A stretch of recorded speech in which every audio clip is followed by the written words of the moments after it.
Welcome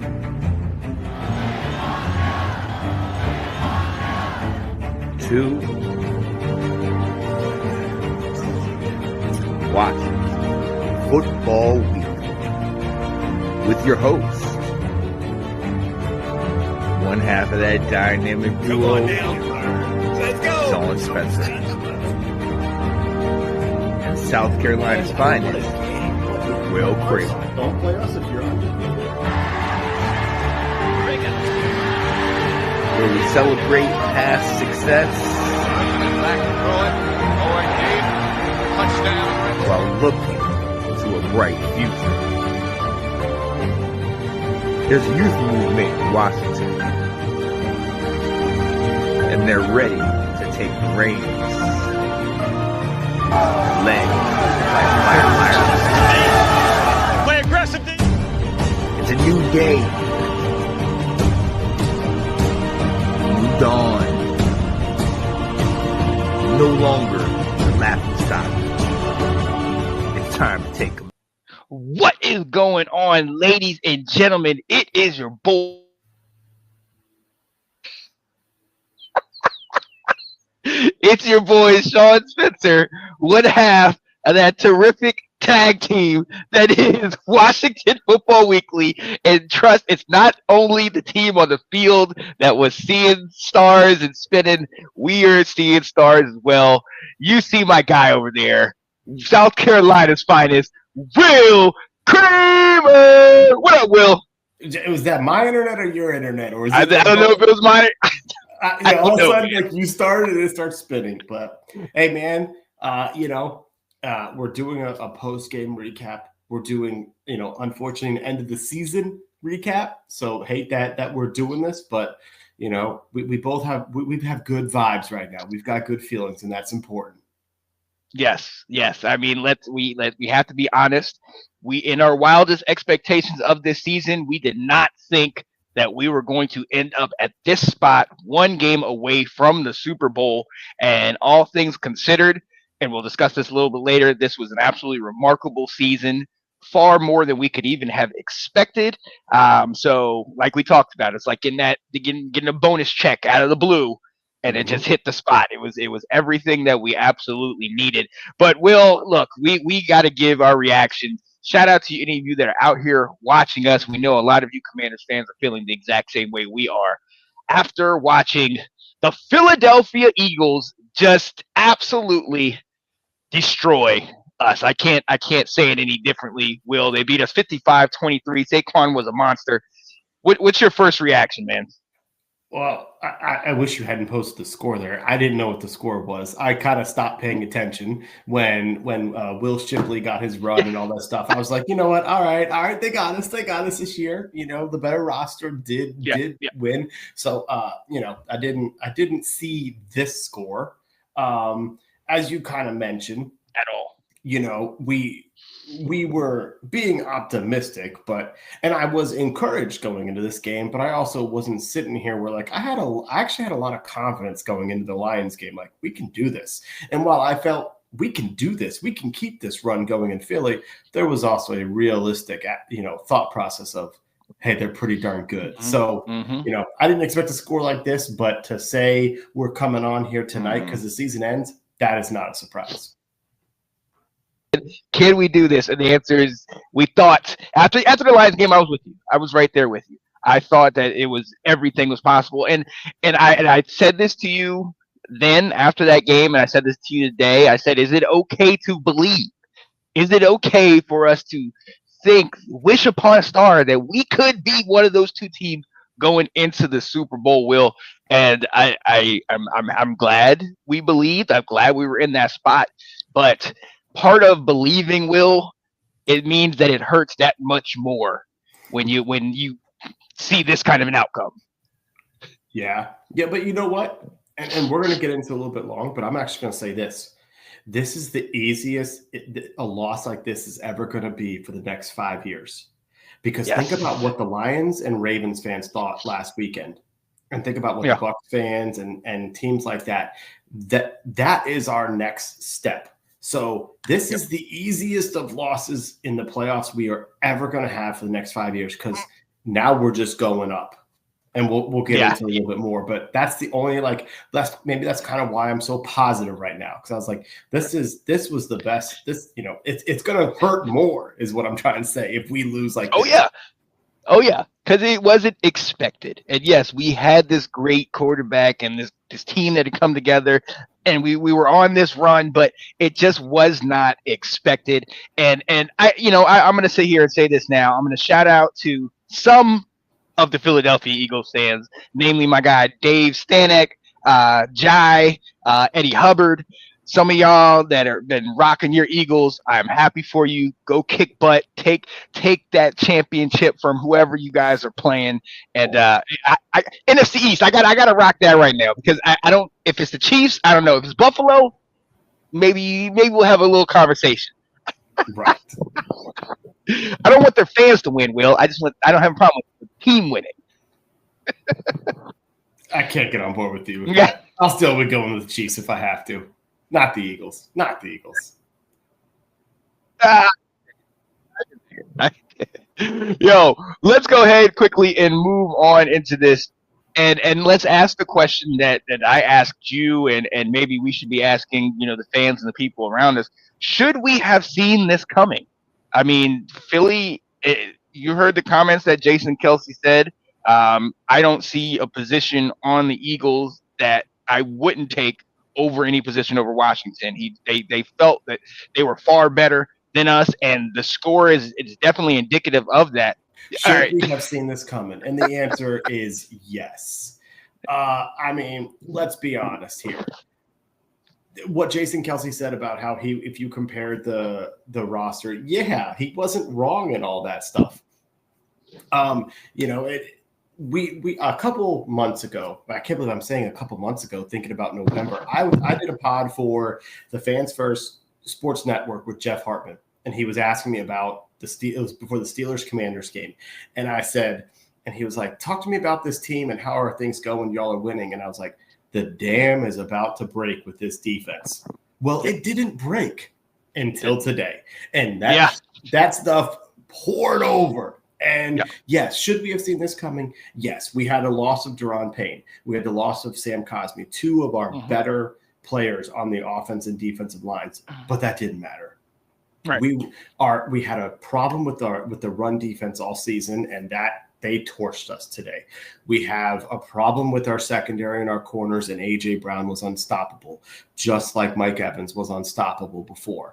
We have had trouble running the ball, and Brian Robinson couldn't get anything going. We had name another receiver that did anything out there. Diami had a couple passes, but January Diami went away. So we should have seen this coming, because as great of a run they were going on, we've had holes on this roster. We were the least talented roster among all the teams that were left in the playoffs, and it showed today. Oh, yeah. And what's up, Zach Nip saying, "Sup, fellas? Sorry about the loss." Yeah, I'm sure. Thank you for being sorry that you lent all your Georgia defense over to the Eagles, and now they wreaked havoc on our entire team. Thanks. Thanks a lot. 2021, 2022. Come on. Come on. Big Baby Davis, Jalen Carter, Nolan Smith, all these guys make God. Right. But he's right about his next comment, and that's what was exciting. Yeah, absolutely. And that's what we can look forward to. But in reality, to this game, we definitely should have seen it coming. I mean, obviously they were a fully healthy team. It was in the length, you know what I mean? And I if there is ever a game that should solidify Saquon as the MVP, I think it is this game. And the reason being, they made a statement. This playoff run, they made a statement. You saw what they did against the Rams, putting up 250 on the ground. In this game, for the most part, I think the only thing that stopped Saquon was maybe him having a little tightness and a little cramping from running over us all daggone game, and the fact that their passing game started taking over, and they didn't need to run it like this. But I thought what we saw on that first play of the game from him, his first touch, that I don't want to say that sealed it for me, but that definitely had me sit back and say, this is what we were afraid of. Uh-huh. And that's when I kind of got that feeling, that sinking feeling in me, like it's gonna be a long one. It's gonna be a long day. Yeah, that's exactly it. I mean, we talked about our keys to victory, where it's like you got to stop Saquon, especially seeing Jalen Hurts, and he was kind of limping around with that leg, and he wasn't the same old mobile Jalen. It was like, all right, well, let's see if their passing game can get us, and it did. Their passing game got us. AJ Brown torched us. Devontae Smith, he didn't drop the first down pass like he did, in FedEx, but Misador said it, and this is part of it.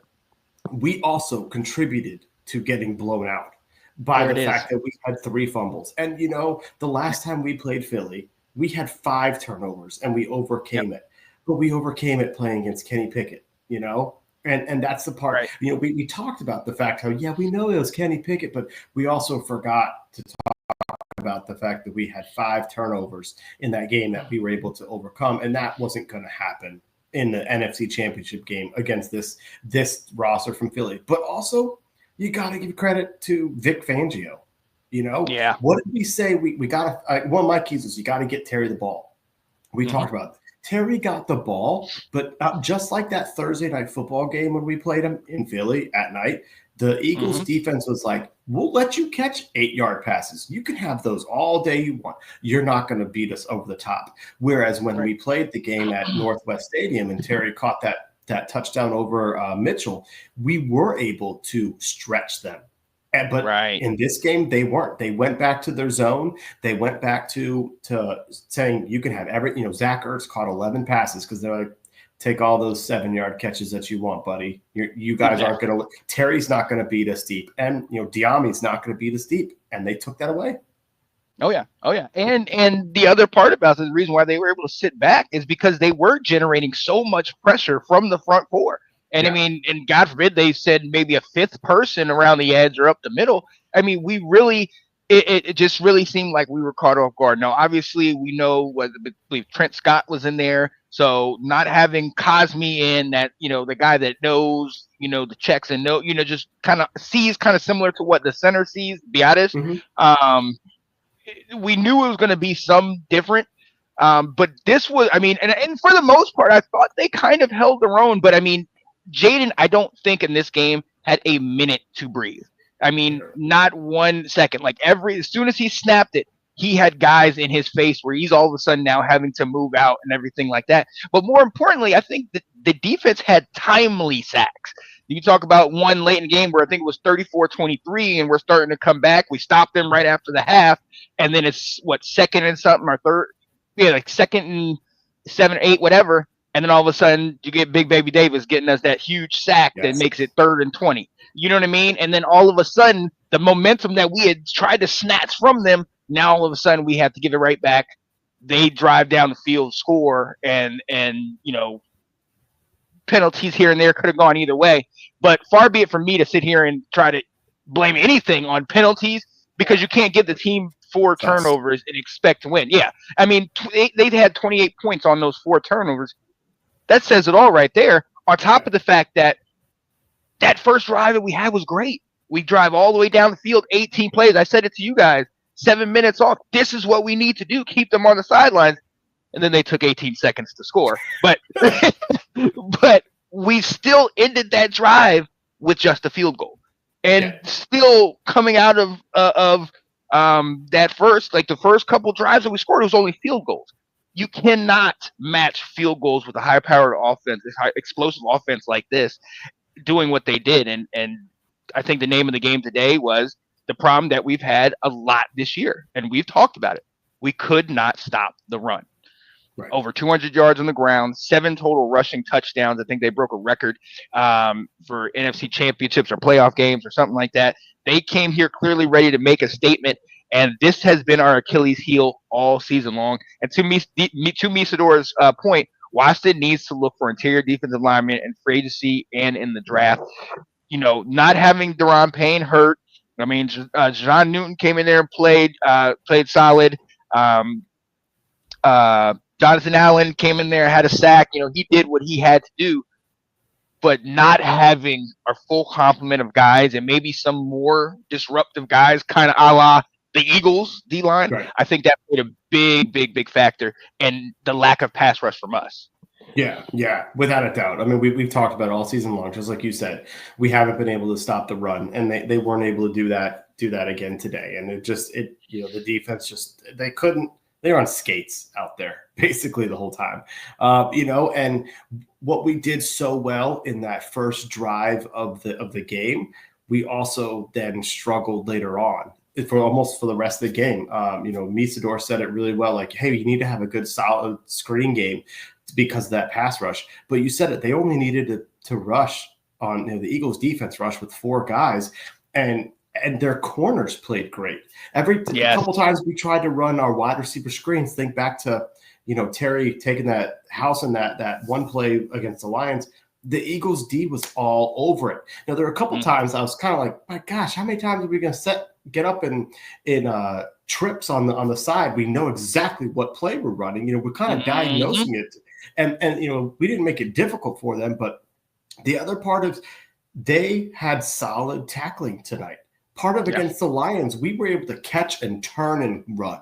Whether they miss a tackle, maybe we will juke the guy. That didn't happen today against Philly. They tackled really well, and so if we caught the ball for a 6-yard gain, we got tackled for a 6-yard gain. Exactly. And that just kind of changed where it's okay to dink and dunk and screen your way down the field if you are able to get more. But Eckler didn't break anything. Ertz wasn't breaking anything. He was getting first downs and then hitting the ground. One play from Terry is the only one where he broke free out there, and that became, it was very problematic for us. Mm-hmm. Yeah, and at the end of the day, I mean, we talk about turnovers. That defense just played opportunistic. You look at the fumble by Diami where he catches it, goes up, and then tries to make something else happen. And they had one guy had him wrapped up, the other guy came in with the peanut punch, and that happens in a game. You look at Eckler. Eckler's sitting here on a 3rd down, catches the ball, goes down, gets up trying to make a play, and then it gets punched out. I mean, and they talked about it in the announcers were saying that that's one of the things that Sirianni teaches those guys. Like, if you ever see a guy go down and then try to get back up, immediately go after that ball because he's still trying to regain his balance. So he's not thinking about protection, the ball protection. So, and it showed. And I mean, look, we could try to point to this or that or what they did on defense or what we couldn't do on offense or vice versa with them on offense and us on defense. But at the end of the day, giving them more possessions, giving an offense like that more possessions is going to be problematic. Not being able to finish drives in the end zone, that reared its ugly head. We've seen that. We've had issues with that throughout the season. And going forward on 4th down, yes, we needed to do it. That fake punt that we did early in the game, you want to talk about having some cojones, having some marbles like that. Trust Way, MVP. I still say it. That was great. But you needed all that and then some when you're playing a team like this who was clearly ready to go. And I'm not gonna lie to you, I kind of knew it earlier while I was watching some of the pregame stuff, and they just kept talking about Saquon. And I know he's MVP. And they just kept saying this is like a movie for him, and he just wants to repay all of the Eagles fans, and they got them here. And then the Super Bowl apparently is on his birthday, and I was like, I don't believe in scripts. I don't believe in the NFL rigging any of that. But that's when it was kind of like, stars are aligning too much. Yeah, this was too good to be true on this one. Right. So, yeah. We could say we could have seen this coming. But still, there are things that we could have done that would have definitely shrunk that margin, but also would have kind of maybe helped us in the game a little longer, than what we see. But I'm also I agree with everything you're saying, and I'm also can sit here and say the better team won today, and I don't feel bad saying that. Like, we knew we were making a great run. It was a fun run, but to say we ran up against a better team, the better team won, and I am okay with that. Yeah, absolutely. I'm good at it too. I appreciate all you guys in here in the comments. Misador, I see Janae, you're here. 50 burger. Jay saying sigh.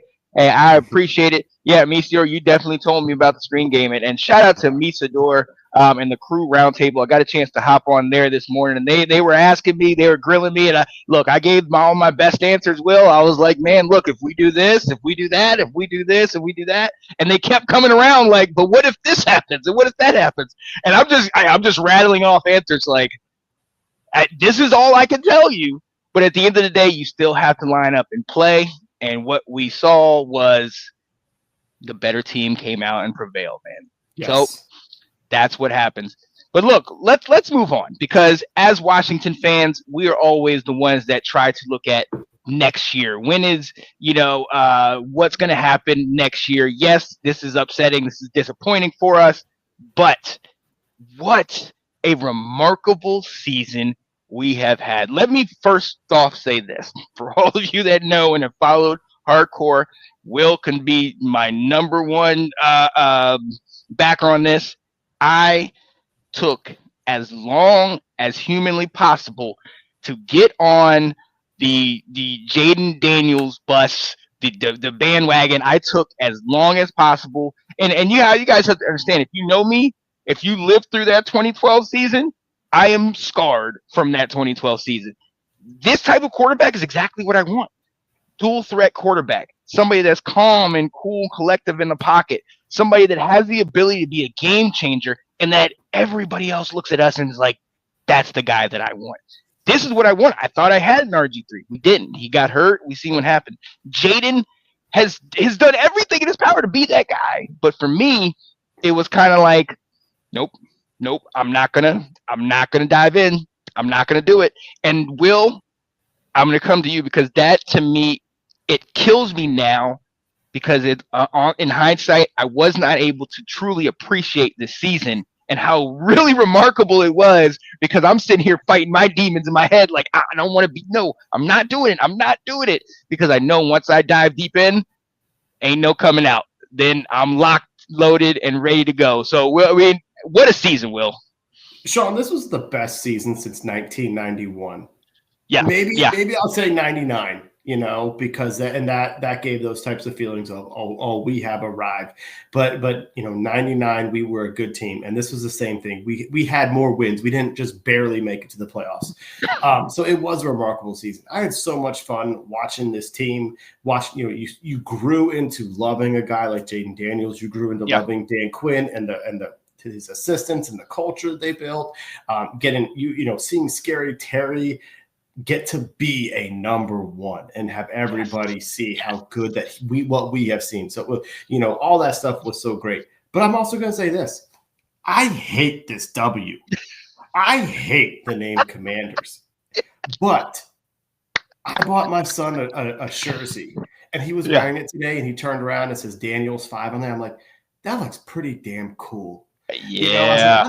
I'm damn proud for him to wear that to school. I send it to him on Friday. He wears it. He wears his Redskins cap as his winter cap, that type of stuff. And it's like, it's no longer like, the name sucks. Yeah. But it's no longer a joke when you see someone wearing Commander stuff or Redskin stuff and they think of Commanders. Like, because people can say, yeah, your name sucks, but damn, you guys have a good quarterback. Mm-hmm. And as Misador was saying, you guys have a bright future. So it is good to be a Washington fan again. And we haven't felt that way in 33 years.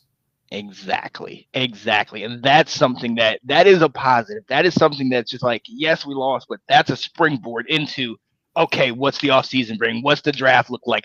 What is Adam Peters, Josh Harris, Quinn? What are those guys going to do in-house? Because what they've done this year, and I don't know, the awards for Coach of the Year haven't come out yet, right? No. Let me go ahead and put in this ballot right now. Not Ron Rivera. Dan Quinn. See, he's in my mind because he thought he was going to get a ring, because if we would have taken it, no sir. Dan Quinn definitely needs to be in that consideration for Coach of the Year. If not top 3, he needs to be the guy. What he was able to do with this team, a 4-win team that had no semblance of hope, and how he able to bring those guys in and then continually have us believing. We were in a lot of games that were that were struggling. That a lot of games that did not look great. I think there was a stat that said prior to the Lions game, the last 4 games we had gone into half trailing. And in that second half, you always talk about the adjustments that we make. I mean, we were able to come around and play. There was points in this game where you see Joe Witt Jr. was really he seemed like he had, kind of their number. He was pressuring Hurts. He was had a couple times where he was shutting down Barkley. And you're like, man, this coaching staff, this group together. I mean, Jayden is obviously the one that we all lift up on the pedestal, how great he is. But when you look at that coaching staff and what they've brought together, I see Misa Doran here saying, what are you going to do at OC? We don't know if, Cliff's going or staying. We know he's interviewed, but I think that's one of the things that this coaching staff and here, that is what's really brought us together, because we can name all the holes we have on our team, but with that coaching staff and how they've been able to, I don't want to say disguise, but just work around some of the issues that we have. It's truly, that's what's remarkable about the season, how we've been able to come together. Yeah, absolutely. We won 4 games last year. We won 12 this year. Nobody saw this coming. Then we went in and win 2 playoff games. It was icing on the cake for you, Sean. Yes. Since you like to say right. that. But you also look at, we were so frustrated in the offseason because we were happy that we went out and got Biotish. We were happy we went out and got Luvu. We were ecstatic and shocked and thrilled that we got an Austin Eckler and a Bobby Wagner. But we were sitting here going, we got all this money. What are we doing? Why are we sitting on this cash like this? Well, now we're in year 2. Yeah. Now Adam Peters can say, I've given my coaches a chance to work with what they got. Now they can come to me and say, this is what worked on this roster and this is who didn't. And now Adam Peters and Dan Quinn can go to work. And that's what is going to be a whole lot of fun between free agency and the draft. And we're hitting it, Sean. Senior Bowl, I think, is this week.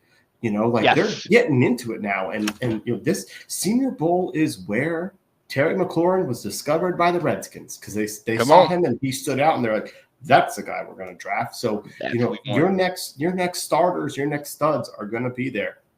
And I also think if you look around, the Saints are still open, and Kellen Moore is supposed to be interviewing for them. Cliff Kingsbury could be open interviewing for him. But let's think about this. If you're Cliff Kingsbury, you only get a second chance, is it, in the NFL. You don't really get third and fourth chances. You're not Mike McCarthy, maybe, but he didn't fail in Dallas. And so he could be.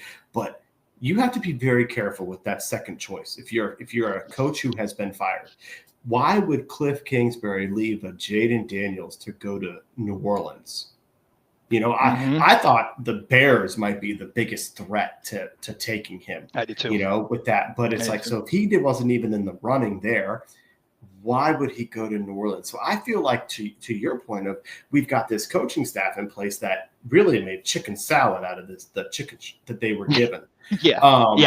And now we only get to just improve this roster, where we in future shows we're going to go through and evaluate what we got, but we can tick off the stuff that needs to improve on this team, and there's quite a lot. And now Adam Peters gets to go to work in year 2, and now we get to get really excited for September. Exactly. And kudos to us for beating Detroit, because that could have been the difference between Ben Johnson staying in Detroit and Cliff potentially going, and Ben, eventually going, because they lost. And I mean, you see how all the coaches that Detroit has now lost to the Lions and other teams, that could have very well been us. But then you start asking that question about Detroit, like, was their window looking like? Now their coaches are going, now they're getting poached, X, Y, and Z. To your point, I just think when you have a situation like this, it's almost like the Eric Bieniemy situation, where it's kind of like, you're good in-house. Stay there. You got carte blanche as far as how you can act and what you're doing. You have control over a situation. They trust you in that. And to your point, second chances, you only get one of those or whatever. But I just think that this could be a bit, extremely beneficial for Cliff to get another year in there, because there were some games. I mean, yes, he did make chicken salad out of chicken for sure. But there was also some games where, Cliff struggled a little bit and injuries contribute to that and the line play and things like that. But Cliff, I think it would, like I also said with Eric, but he didn't get that chance, and I'm kind of glad he didn't. Cliff, I think, would do better by another year or two in this system with a guy like Jaden. You know what kind of quarterback you have, so you're able to play around and do a lot of different things, as opposed to now I'm going over here and implementing my system again, and let's see if they can connect in X, Y, and Z. Zagna said, for show, DQ did right by Washington and got the absolute best out of his team.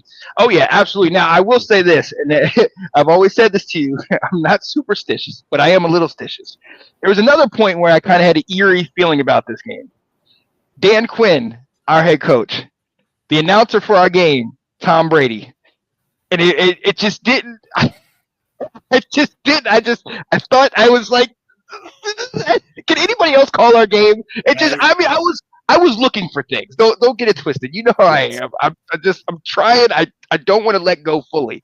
But that minute to me was kind of like, that stinks. Now, let me get off that for a second. Will, the single fact that we have the cap, we have the coaches, we have the fan base is clearly back. Mm-hmm. What can this be going forward? I mean, it's the return to greatness for Washington football. Is what can this be? What offensive player doesn't want to come play with Jaden Daniels? Mm-hmm. I mean, you got Luther Burden, who's like downright telling everybody he wants to be in DC. It's not going to happen. There's no chance he's going to be there at 29, but he knows where he wants to be. Oh yeah. I mean, right now it's going to be, what player doesn't want to come here and play well, not play with these coaches who are going to put you in the right position, play with an offensive stud like Jaden Daniels. So, I mean, that's what's going to be really fun. But I'm also going to say this. I'm open to everything and anything that Adam Peters and Dan Quinn think is possible. I'm going to throw this out there. If they decide that Marshawn Lattimore is not a good fit for them after the half season we've had, trade him. Bye-bye. If you get him for a 5th round pick and, you kind of eat that 3rd rounder, but you decided we tried him. He didn't cover A.J. Brown well. He didn't cover Mike Evans well. He's a hothead out there. If you all say this isn't meshing, get rid of him. If you say we can work with this, then keep him. I'm looking at our offensive line that overachieved, but if you decide that you need to replace 2 of the guys that are on the offensive line this offseason, okay. If you decide you need to pay money on a position that I'm not sure you need to pay money on, okay. I am open to whatever they decide to do. Go ahead and draft the Johnny Newtons in the 2nd round when other guys are there. I am completely behind these guys, and what they're looking for. And that's what I think is going to be so exciting because, outside of really making some decisions, you signed Albert Hainsworth for a ton of money, and Adam Archuleta and that type of stuff. Outside of stuff like that, I'm going to believe everything they did because they've already shown in year 1 that they knew how to flip this team around. Oh yeah, absolutely. And I think one of the most exciting things, a lot of times at the end of the year, we're thinking, okay, man, are these guys going to stay with us? Are these guys going to want to go? Are these, how long are these guys going to want to stay here? Jonathan Allen, damn right, came out last year at the end of the year and said, I'm tired of this. Been here, 7 some odd years and haven't had any type of success. And he came in today and had a sack and had a couple tackles and stuff like that. You made a mention early, around the Saints game where it said he's coming back because we're in the playoff hunt. He's coming back to contribute, and he did what he could. And I think that's going to be the biggest thing is we know about the people potentially, that we could bring in, and the people are like, yeah, man, I want to come over there and play in Washington. But one of the things that we've been talking about all year is who are we bringing back? Who are we going to, say, all right, we're going to sign this guy. We're going to make sure this guy comes. We got a couple of these guys on these shorter contracts or the 1-year deals. I think there's some of these guys like a Bobby Wagner. It's kind of like, I can see it. This might be my last run. I can see it here. Look what we did with this talent. I can see it. And you got a couple of those guys in-house that are saying that.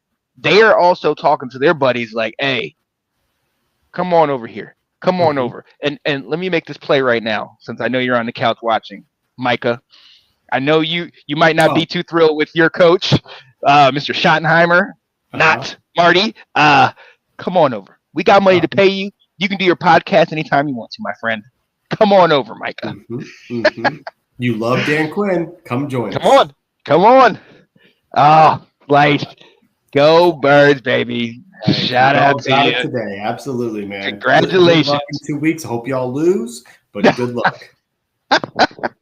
Yo, we might be a little mixed on that. But no, so yeah, going forward, we're going to be talking about all of this. We're going to talk about the draft, free agency, the coach moves, the money moves, whatever is coming out there. And honestly, it's a weird feeling right now, Will, because as you know, it took me so long to finally sell out and be 100% on board. And it sucks, and this pain definitely hurts. But at the same time, if you're a Washington fan, especially over the last 15, 20 years, this is your time of the season. You got all this stuff coming up. You could just play musical chairs, do whatever you want to do. And Will, you talked about it. Coming into this season, we liked what they were doing. We were still like, well, what exactly are you doing? And we've seen the fruits of their labor. Now with another off season, now we're solidified. We know we got a quarterback. We know who we can bring in. I don't want to sit here and go Super Bowl or bust, but I'm kind of saying, yeah, that's what I mean. Yeah, okay, all right. I'm not alone. Okay, cool. That is the path we are now on, Sean. Like, if you thought this year sucked you back in and this was an emotional roller coaster, get ready, because it is now Super Bowl or bust time for the next 3 years with this roster. And as you mentioned, this is you and I geek out over the off season, and this is a great time to be following us on Twitter X at Wash FB Weekly, because you and I throughout the next 3 months are going to be paying attention to stuff like the Senior Bowl. We're going to be paying attention to stuff like the Combine. We're going to be hitting up our friends who know the college game really well to be telling us, hey, who's a running back that could do better than B-Rob because he didn't get it done. We're going to be saying stuff like, who was a wide receiver that could come in, not in the first round, outside of that, and be an impact player? Or we need another corner. Who's going to be that guy? Who is a run stuffer defensive lineman because our run defense sucks? So this is the time. If you want to find out who are the next folks you're going to be paying attention to in free agency and draft, and who could be a fit for the holes that we have, Wash FB Weekly on Twitter X, because we will be sharing that for the next 3 months. This is the stuff that you and I geek out at. Absolutely. Oh my goodness, absolutely. We have so much fun doing it, ladies and gentlemen. And listen, like we said, just because the regular season is over does not mean that football is over. We're going to be covering that, and we're going to be giving you great content like my guy Will alluded to. We will be doing also Freaky Friday, where we look at players that either started with Washington, had moderate success, and then had great success elsewhere, or players that looked great prior to coming to Washington and then got on our team and then did not live up to expectations. And then we will also have Throwback Thursday. And last week I did Todd Bowles. All you Tampa Bay fans definitely talked about his time in Washington and his coaching career since then. And I think my other Freaky Friday was Trent Green. Oh, golly day. And one of the things I was talking about in there was like what could have been. Hindsight's 2020, but 3,400 yards and 98? Could have been something in Washington, man. Well, and I haven't had a chance to listen to it yet, but do you know Trent Green wanted to re-sign in DC? But it was the ownership, the change of the ownership, where the league told him, you can't sign in Washington because we can't validate their money right now. So he had to go to Kansas City. He would have been here. Like and I love the trade for Brad Johnson, so I'm not disputing that. But we had our franchise quarterback in place. They found it. North Turner had it. Oh yeah. Oh, he did. He definitely did. He definitely did. So hey, this is the best time of the year to go take a look at this. Everything is right at the doorstep. We'll still be looking at whoever goes. Congratulations to the Eagles, and let's look at the Bills. Do you actually know the score of that game right now? Not yet. No, I don't. Let me see if I can check that. 29-29 with 6 minutes left. Ooh, we have an instant classic on our hands. Yes. Oh yeah, absolutely. Yeah. now that I've gotten this off, I can wipe off the frustration and the ick of this loss. Let me go look at this great game and bring my mood up a little bit, ladies and gentlemen. Bring my mood up a little bit. Look, we just want to tell y'all we appreciate y'all joining us, being with us this season, talking with us, going back and forth with us, and all the different things that we have going on. We look forward to doing more of this, talking football, and rest assured, if we weren't doing this live in front of you, ladies and gentlemen, we still would be doing this in our group chats, talking daily over and over about different possibilities and different things. So definitely look forward to that. And some of the people that we're going to have to try to come on and talk about, like my guy Will alluded to, about the college game, talk about some of the guys we can look into, and then kind of look at other places and what they're doing and how that might affect us.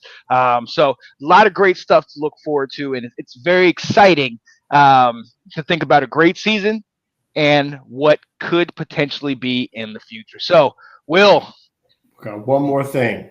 From 4 wins last year to the NFC Championship game, I got to do it one more time for this season. Come on. Dun, dun, dun, dun, dun. Fight for old DC. Let's go. Let's go.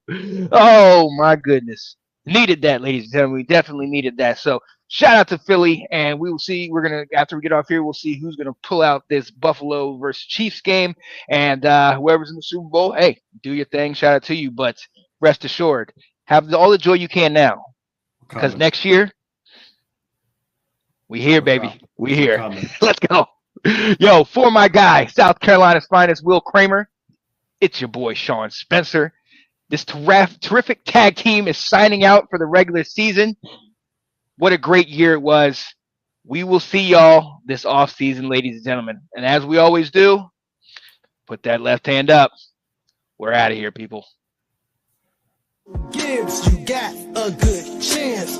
Let me tell you something about some good fans. Back in the day, RFK was our palace. If you don't know, you need to ask.